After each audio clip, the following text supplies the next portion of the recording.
If you're here today, there's something running through your mind that you want to do. There is no reason for you to be here today unless there's something running through your mind that you want to do. How many people here are over 40 years old? Raise your hands. Raise them high. Raise high. Don't be scared. Raise high.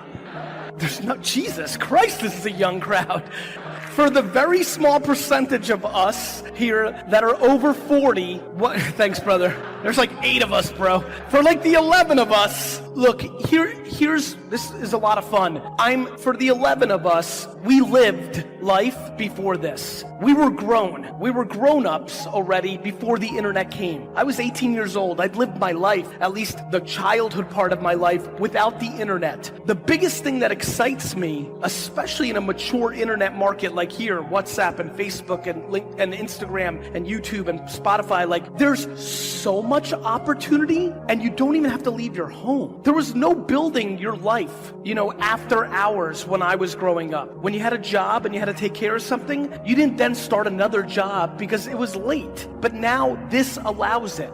The biggest thing that I want to get across in this little moment of this speech is everybody in here is taking this for granted. Your grandparents, your great-grandparents, your great-great-grandparents, they didn't have this. If you aren't succeeding or attacking your success with this in your hand, then what are you doing? Every single person here has the opportunity to create a profile and a presence online, whether it's yourself or your business or your idea, and the cost is zero. I love when people get mad when Facebook or Instagram's organic reach goes down. I keep reminding them it's free. How many people here are on Instagram? Raise your hand.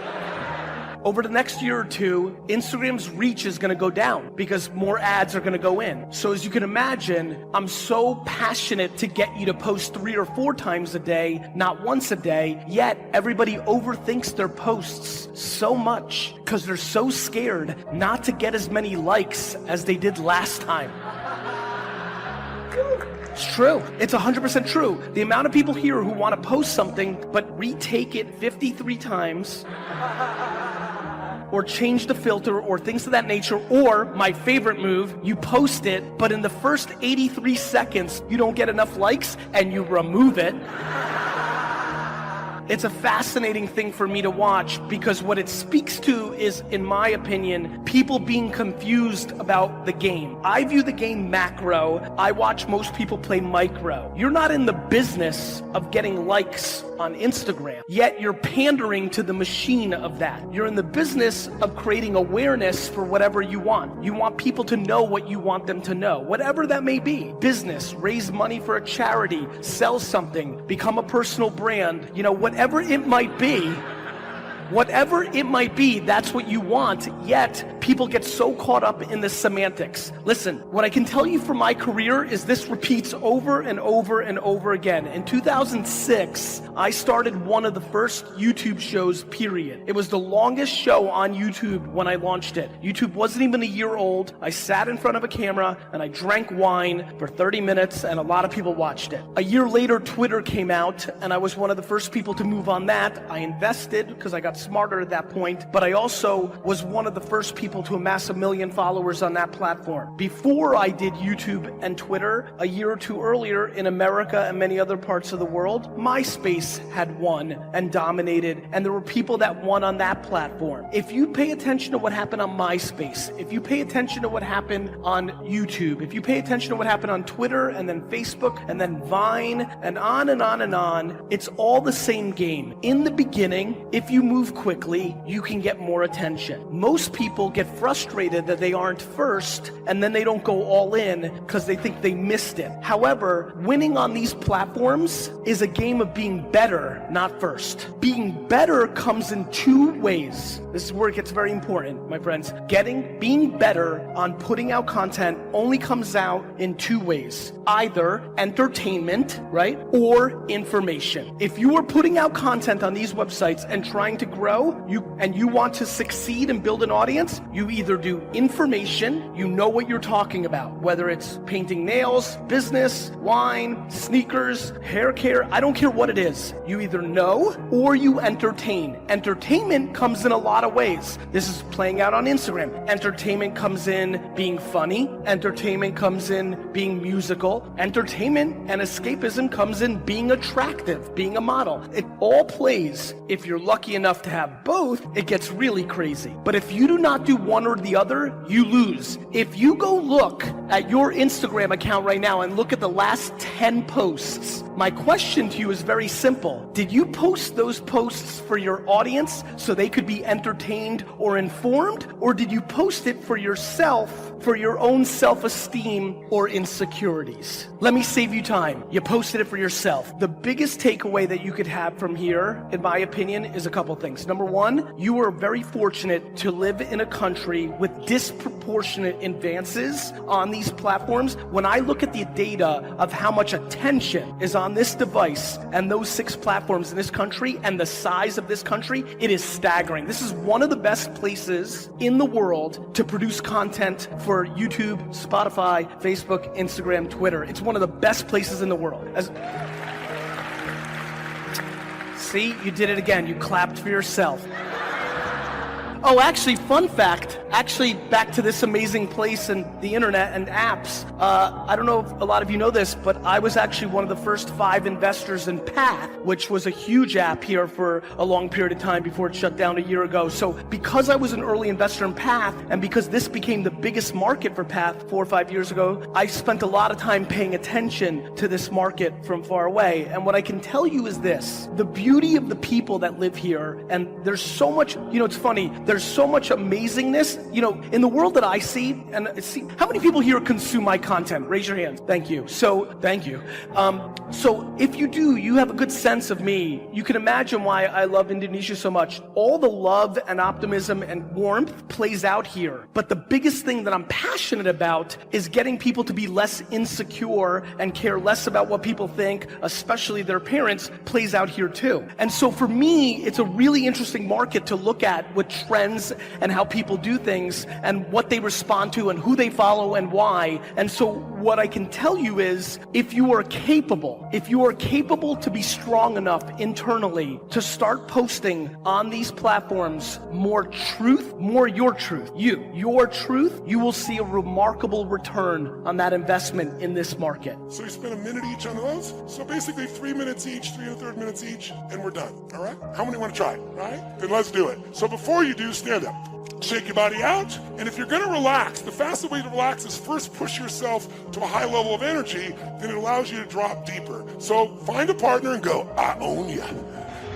So I'm a guy, I appreciate every facet, every phase, what some may consider to be success, failure, opposition, ups, downs. I appreciate every facet of life, and I firmly believe that life is the greatest classroom, right? And when I encounter situations, my perspective goes to a place of, okay, life, what are you trying to teach me right now? But it wasn't always in that space until the year of 2006, when I was at the University of Tennessee pursuing this dream to go to the NFL, which I soon found out it didn't just stand for National Football League, it also stood for not for long. But when I was pursuing this dream to happen and manifest, in one moment, I lost everything I had been working for my whole life. And the next day when I woke up, my life has never been the same ever again, right? And so when it happened, not only did it alter my life, God stepped in, used the situation to alter my perspective. And so I look at people, situations, places, and things, I view it differently,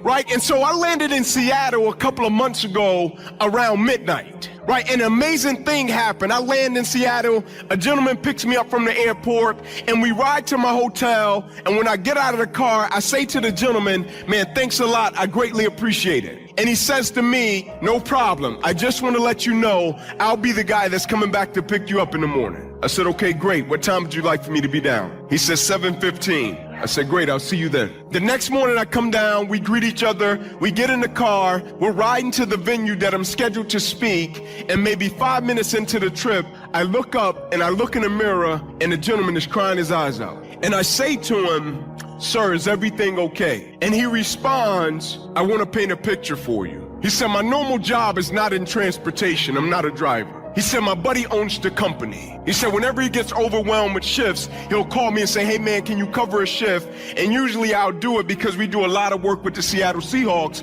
And so when I drop a guy off, I'll go on the computer, look him up. Pretty cool experience. He said, so naturally when I dropped you off last night, I went on the computer at my house. I started to look you up.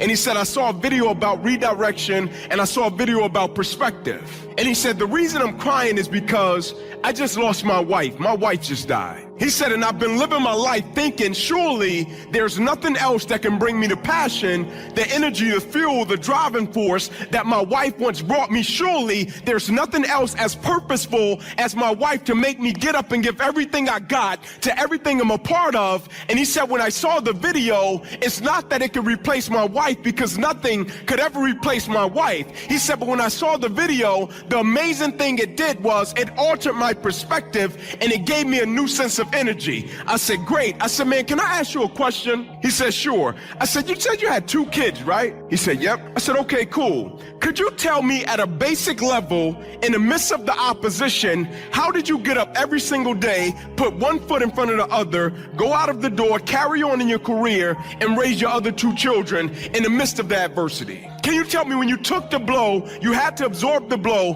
how did you get up every single day and still look at life with some sort of energy and do what you had to do? Right? Because the quote says it. You judge the character of a person not by where they stand in times of comfort and convenience. You judge the character of a person by where they stand in times of challenges and controversy. Mike Tyson said it best. Everybody has a plan until they get punched in the mouth. Like everybody is on fire for the Lord until opposition happens. Or when the situation or the circumstances change and they don't get what they expected to get. And so I wanted to understand in the midst of the opposition, how did you get up and how did you carry on and stay committed to your family and to your career? And he said to me, I have to be honest with you. Follow me.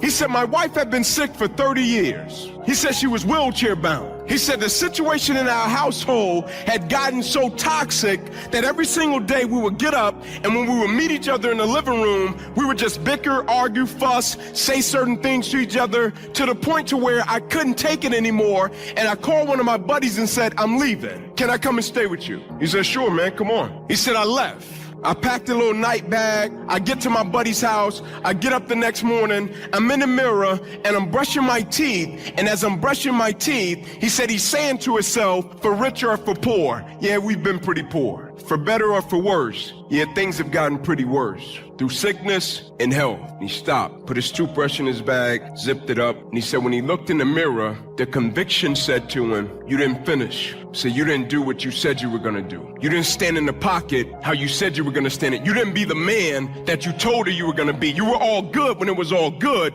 but when things started to go south, you weren't the man that you said you were gonna. You didn't fulfill your promise. And he said the conviction took him right back to his home, and when he walked in the door at his home, his wife was sitting there in the wheelchair, and as soon as he walked through the door, she said, what are you doing here? And he said she started giving it to him, and he said to her, I deserve it. Get it out. Say everything you gotta say to me. And he said when she finished, he told her, I just want you to know I'm never leaving again. I'll never go anywhere. Right? No matter how tough it gets, no matter how rough it gets, no matter how bad it gets, I just want you to know I'm gonna stand in the pocket and I'm gonna be here as your husband. I said, can I ask you another question? He said, sure. I said, if you can go back, shift the situation, change anything about it, what would you do differently? He said, it's easy. He said, I would have shifted my perspective and I would have embraced the opposition a lot earlier. He said, because the moment my perspective shifted, not only did my disposition switch, it shifted my whole household. He said, the funny thing is, because of our perspective, we didn't view the opposition as opposition anymore. We started to view the opposition in adversity as an opportunity. I said, bingo. I said, because I'm a firm believer that perspective drives performance every day of the week. How an individual view what they do will always affect how they do what they do, right? The amazing thing about it is I love the game of football, right? I loved everything about it. I was a part of something to where I can inflict violence and not get in trouble for it. Sign me up every day of the week, right? I loved every bit of it. But I understood very early that the game of football was kind of like this stage. It was a platform that God had provided for me to cultivate a certain level of excellence and greatness so that one day when I could no longer play the game, it was certain things I could extract from it to apply to other areas and aspects of my life to make me somewhat of a decent human being. And so the most amazing thing about it was I had a coach, I was just texting him backstage. He changed my life, right? When I was coming up inner city Atlanta, born to my mother at 16, in a 2-bedroom home with 14 people. And I had this dream to go to the NFL, but I didn't have the resources, and I was stuck playing tackle football in the street. And I saw a guy that paid for not only me and my 3 cousins, he paid for kids all across Atlanta, and he didn't want anything in return. And one day when I got the opportunity to ask him a question, because he had to drop me off at home after practice, and my mother was working a double shift at Wendy's. And I'll never forget, I got out of his truck, and my house was 125 Warren Street at the time. And when I got out, I said, Coach, man, I really appreciate it. He said, all right, Inky, I'll see you tomorrow. I said, can I ask you something? I said, sure. I said, why do you do what you do? And he opened his door, got out of his truck, walked around, stood directly in front of me, and I'll never forget, he said to me, son, I'm gonna share something with you, and I don't want you to ever forget it. He said, as long as you can make sure that somebody else's life is okay, he said, son, God will always make sure that your life is okay. And he got in his truck and he left.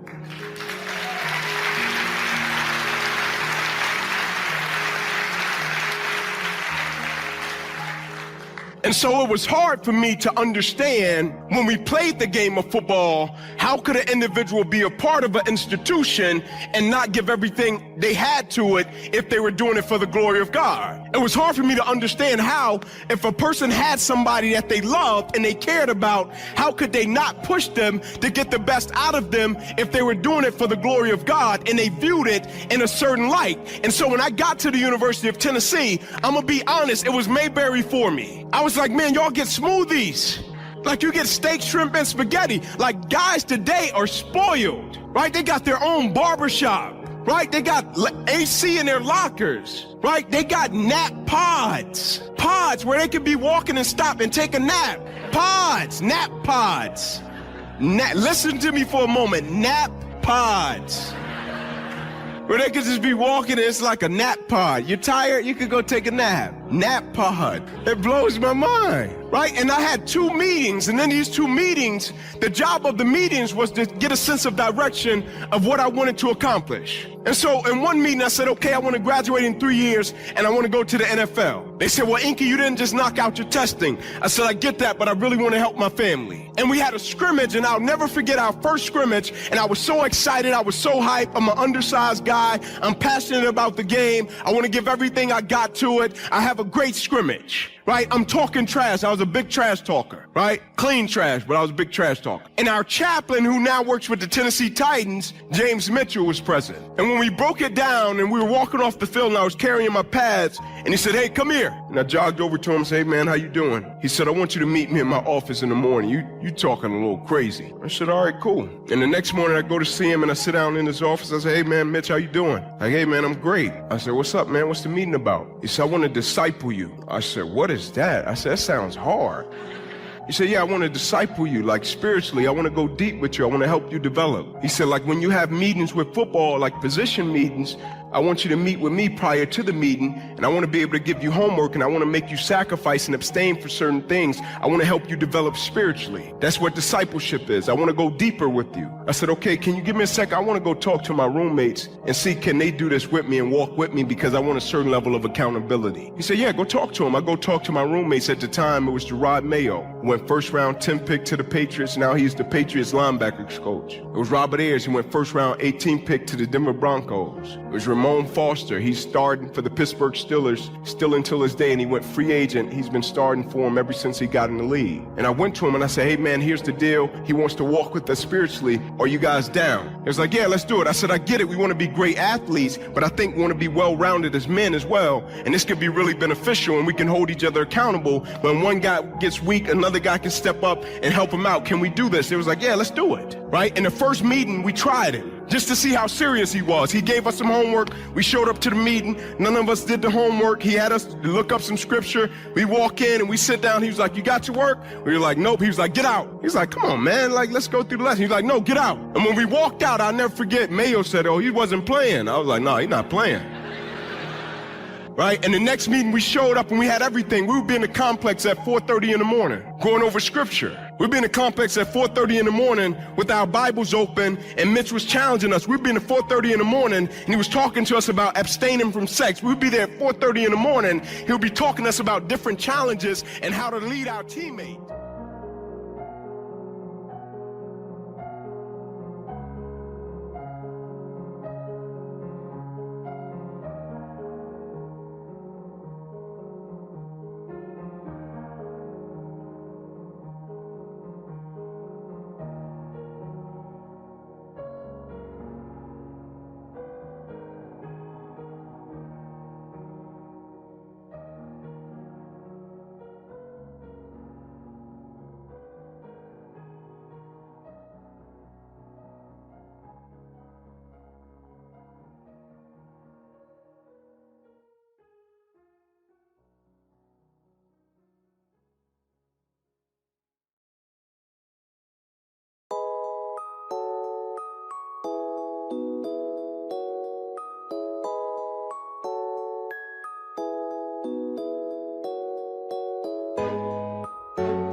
not curse the only thing you have. Don't complain about the only thing you have, which is seed and soil, sunshine, rain, miracle, and season. But start changing and processing and evaluating things like we're covering today, and this process of change will take off for you. You will not believe what can happen in such a short period. Next subject, personal development. Some of the things Mr. Shoaff taught me starting at age 25, some things came quickly, some things came easily. Setting goals, that was easy. We're going to talk about that later on. But this one I had to struggle with, personal development. It was hard for me to give up my old blame list. It was so comfortable blaming the government and blaming my negative relatives and the company policy, unions, wage scale, economy, interest rates, prices and circumstances and all that. That was difficult for me to give up. That was quite a transition for me to make and blaming myself. But Mr. Shoaff started out with something very, very important. Let me give that to you. He said, it's not what happened that determines the major part of your future. It's not what happens. What happens, happens to us all. He said, the key is what you do about it. It's not what happens, it's what you do about it. And he said, if you will start that process of change, do something different the next 90 days than you did the last 90 days, like picking up the books to read. Do something different, like the new health discipline, relationship with your family, whatever it is, doesn't matter how small it is. If you'll start doing different things with the same circumstances, since we cannot change the circumstance, but we can change ourselves. We can change what we do. And then he gave me another secret to success when he said, what you have at the moment, Mr. Rohn, you've attracted by the person you've become. What you have at the moment, you've attracted by the person you've become. Few little simple principles here. Once you understand these, it starts to explain so much. Now, sometimes it's a little tough to take, blaming yourself instead of the marketplace, taking responsibility instead of putting it off on someone else. That transition sometimes is a challenging mission. And this one was a little tough for me. He said, Mr. Rohn, you've got pennies in your pocket, you've got nothing in the bank, the creditors are calling, you're behind on your promises. And he says, here's how that occurs. You've attracted, up until now, you've attracted the things to you because of the person you've become. Now I said, well, how can I change all that? He said, very simple. If you will change, everything will change for you. You don't have to change what's outside. All you've got to change is what's inside. To have more, you simply have to become more. And then he said, don't wish it was easier. Wish you were better. Don't wish for less problems. Wish for more skills. Start working on yourself, making these personal changes. And he said, it'll all change for you. So let's talk a little bit about personal development. That extraordinary adventure I undertook starting at age 25. And I've never ceased that adventure. I'm still going for it. In the 90s, I want to get better and better. I want my craft to get better, my business operations to get better, the things I do to get better. Because once I picked up this simple formula, I'm telling you, it's easy to figure out where the problem is if you go to work on it. Now, let's talk about personal development. And in helping kids understand personal development, I always start with money. Now, money's not the only place to start. Money certainly isn't the only value, but we've all got to start somewhere, and money's something you can count. Right? Kids are interested in money. Okay. A lot of things are a little tougher to measure, but economics is pretty easy, right? Because you can count. Okay. Somebody says, how are you doing? You say, I don't know. Let's count. Now, this is not the only count. I understand that. There's a lot of other things to count. But to see if there may be some errors in your judgment and lack of disciplines in your life, we might as well start with money, because it's so easy to count. So let's just start there and see whether or not maybe we have messed up. Okay. So here's how I explain it to kids. We get paid for bringing value to the marketplace. Key to understanding economics. We get paid for bringing value to the marketplace. Marketplace is also described as reality. Reality, the marketplace. Now, it takes time. It takes time to bring value to the marketplace, but we don't get paid for time. It's very important for kids to understand, as well as adults. We don't get paid for time. Mistakenly, the man says, well, I'm making about $20 for an hour. Not true. Not true. If that was true, you could just stay home, have them send your money. No, it's not true. You don't get paid for the hour. You get paid for the value you put in the time. So we don't get paid for time, we get paid for value. Now, since that's true, here's one of the key questions of the afternoon. Is it possible to become twice as valuable and make twice as much money in the same time? Is it possible to become 3 times as valuable as you now are and make 3 times as much money in the same time? Is that possible? Of course. If you want to really emphasize something, that's a good phrase. Of course. Of course. Now, all you have to do to earn more money in the same time is simply become more valuable. America's unique. It's a ladder to climb. Starts down here, what? About $4 an hour? Big argument last year in Congress about the starting place. Should be 5, should be 5, should be 5. Well, no, it doesn't need to be 5. Why not start with 4? It's a ladder. Right? This is not a bed. This is a ladder. This is a ladder to climb. Starts at $4. Now somebody said, well, should be 5, should be 5. Well, maybe. If you're going to stay at the bottom for the rest of your life, it probably should be 5. But that's kind of a pitiful way to live. Start and not grow. Start and not change. Start and not become more valuable. Hey, the whole scenario of life is to start, number 1, and what? Become more valuable, number 2. So America's a ladder to climb. Starts at $4 an hour, and the more valuable you become, you just keep moving up the ladder. Top income last year, what? 52 million? Guy that runs Disney? Would a company pay somebody for 1 year's work $52 million? And the answer is, of course. This is one of those of course places. Of course. If you help a company make $1 billion, would they pay you $52 million? The answer is, of course. It's chicken feed. I mean, it's not much money. Now, why that much money? Because he has become so valuable. Now, why would we pay somebody only $4 an hour? They're not very valuable to the marketplace. Now, we got to make that distinction, to the marketplace. Might be a valuable brother, a valuable member of the community, valuable member of the church, valuable member in the sight of God, to the human family, of course, those kind of values. But to the marketplace, which is called what? Reality. Reality is, if you're not very valuable, you don't get much money. Those are called the fact. I mean, that's how that is. Well, then how do you get more money? Simple answer. Somebody says, well, I'll go on strike for more. Well, here's a major problem with that. Here's a major problem with that. You can't get rich by demand. See, once and for all, it's really interesting. Once and for all, you could find out what you're capable of. Once and for all, you could find out if you're capable of becoming this man or woman you always dreamed about. Once and for all, you could do this here. I hope right now you're kind of getting those feelings I described the other night, those butterflies, that hope, that fear, like, can I do it? Like that football Friday night feeling before a game, that anticipation. See, what you should feel right now is alive. I hope what WFG makes you feel is alive. See, because life's not worth living without some anticipation, the looking forward to the future, wondering whether you can do it. If WFG gives us anything in our lives, it's not only just hope, it's not only just opportunity, but it's anticipation of what the future could look like, or what our lives could look like, where our families could be someday. And we got some decisions to make this hour, and I want them to help you, help me make them. If you could ever go through this life without ever knowing what you were capable of, if you could walk through this time on earth, never going to the places you're supposed to go, never becoming the person you're supposed to be, never helping the people you were supposed to help, never taking your children around the world and seeing the places you're supposed to see.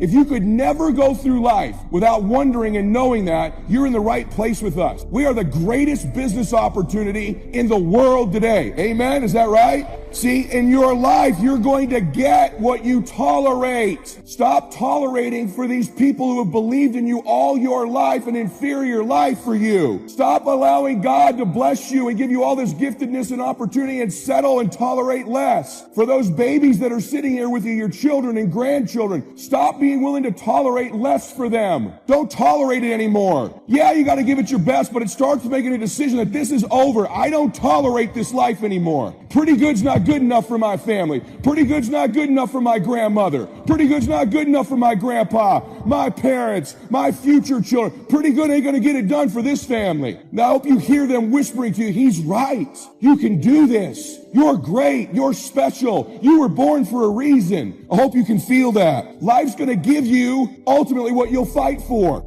I'm supposed to talk, and I want to reiterate, though, I'm just a motivational speaker. That's what I am. You know, Bishop has inspired me, and it's really helped me understand my walk. You know, I'm nothing no more than you. You know, my job has been exceptional, though. I've been very blessed in that I've lived a life. God has enabled me to pursue my passion and tied it to my gift. I'm gifted at comedy, and I've been able to pursue it. So I wake up every day, and for a living, I play music and tell jokes. How big of a blessing is that? But you know, people, they look at that, but see, you lose sight of the fact that I'm 54, though. And you don't know the fact that I've been doing this 27 years in order to get to the point where I can wake up and play music and tell jokes for a living. It's like my guest, Tim Gannon, who explained the fact that he wanted to play polo. He didn't buy a pony till he was 40. He saw the first race at 16, the first match at 16. He didn't get that till he was 40. But so people look at him as the owner of the Outback Steakhouse and they go, wow, but they have no idea the journey and the stress. And what I want to talk to you about is stress. What stress is, what it really is.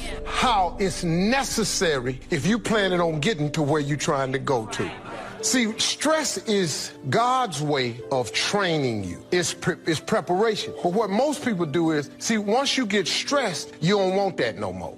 So now you give up. You through. I'm stressed, so I don't want it. Nobody likes stress. You know, I work with a trainer. I have to work out. You know, 54, I'm supposed to, really, I ain't nothing fly, nothing like that.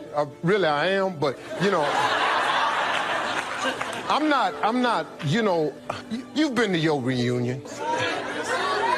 And you didn't know who was talking to you because you was going, whoa. And then you're going to look in the mirror and go, okay, I need to check myself. Do I look that bad? Because some people just let themselves go.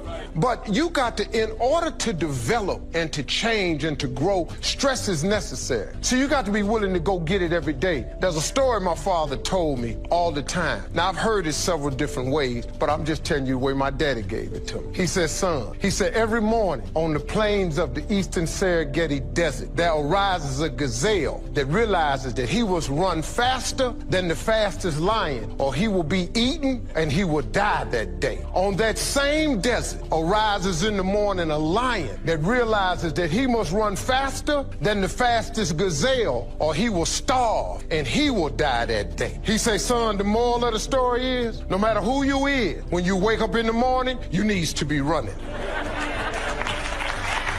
No matter, and he said, no matter who you is. This proper grammar is who you are, but my daddy didn't do that, and I was comfortable with it. And so what he taught me was a work ethic of how to work. In order to get to where you want to go, you got to put yourself under some stress, though. See, stress is necessary. God is a trainer. This is what I done learned about it. And all I can tell you is, you know, how I got to be who I am. That's all I can share with you. I got no other stories for you. He got me to this point because from so far from what I done gathered in the process I'm in, he wants me to share my story with those that's still trying to get there. And at 40, you can still buy the pony. I was saying, drink, Rock, drink. Drink, Rock. I'd have gone get him some more if he'd asked me to. Then pretty soon the phone rang. It was the general manager. And I answered the phone. I said, hello? He said, young boy, this is Mr. Klein. I said, I know. He said, Rock can't finish his program. I said, I know. He said, would you call one of the other DJs in? I said, yes, sir. I said to myself, he must think I'm crazy. I called my mom and my girlfriend, Cassandra, said, y'all come out on the front porch and turn up the radio. I'm about to come on the air. I waited for about 20 minutes and I called him back. I said, Mr. Klein, I can't find nobody. He said, young boy, you know how to work the controls? I said, yes, sir. He said, go in there and segue the records, but don't say nothing here. I said, yes, sir. I couldn't wait to get old Rock out of the way. I put on a fast record. I said, look out, this is me, LB Triple P, Les Brown, your platter playing papa. There were none before me and there will be none after me. Therefore, that makes me the one and only. Young and single and love to mingle, certified, bona fide, indubitably qualified to bring you satisfaction and a whole lot of action. Look out, baby, I'm your love man. I was hungry.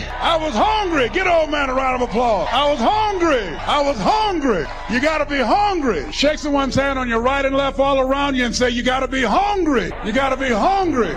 To get those dreams out of your head and step into your greatness, you gotta be hungry. To get those ideas, that talent, that gift out of your system, you gotta be hungry. To get up off the canvas of life and understand what Willie Jolly meant, that a setback is a setup for a comeback, you gotta be hungry. People that are hungry are willing to do the things today others won't do in order to have the things tomorrow others won't have. How many of you got value out of what you've heard thus far? Raise your hands, please. Very good. I'd like to leave this with you. I don't know what your goals are. I don't know what you want to do. Here's what I know about you. You have greatness within you. Here's what I know about you. I can help you to live full and to die empty. I can show you what I've learned. If anybody told me that I would be doing what I'm doing now, I leave here today, I go to New Orleans and speak there, then I'll be flown to Barcelona. If anybody told me, given my circumstances, born in an abandoned building on a poor section of Miami, Florida, called Liberty City, both my birth parents stood up and said, hello, hello, son, I would not know either one. Being labeled educable mentally retarded, put back from the 5th grade to the 4th grade, failed again when I was in the 8th grade, no college training. Anybody told me the principles that I would teach you, that they would have the impact that it has had on my life. This Les Brown that you see, I did not know he existed. And I tell you that you have greatness within you. You have the ability to do more than you can ever begin to imagine. Come into the room with me, and I guarantee you your life will never be the same again. I like to leave this with you. I don't know what your goals are. Mine is to find a cure to autism. Mine is to find a cure to breast cancer and to prostate cancer. Mine is to work with our youth and to reduce the recidivism rate in our prisons and help young people learn how to become an asset to our society rather than a liability. Mine is to train speakers to become great communicators, to speak from their heart, not their heads, and teach them how to impact and create a new conversation so people can see the possibilities of life and overcome the possibility blindness that held me hostage for 14 years. I don't know what your goals are, but here's what I know about you, and I don't know you. You've got greatness within you. And I like to leave this with you, something my mother used to love to hear me say. Leslie, yes ma'am, mama. Say that thing for me, boy, that makes me feel good. I dedicate this to you, to the greatness in you, and to the dream that you showed up on the planet to produce. And it's simply this. If you want a thing bad enough to go out and fight for it, to work day and night for it, to give up your time, your peace, and your sleep for it, if all that you dream and scheme is about it, and life seems useless and worthless without it, and if you gladly sweat for it and fret for it and plan for it, and lose all your terror of the opposition for it, and if you simply go after that thing that you want with all of your capacity, strength and sagacity, faith, hope, and confidence, and stern pertinacity, if neither cold poverty, famish, or gulch, sickness or pain, or body and brain can keep you away from the thing that you want, if dogged and grim you besiege and beset it, with the help of God you'll get it. God bless you. God bless your dream. God bless peak potentials.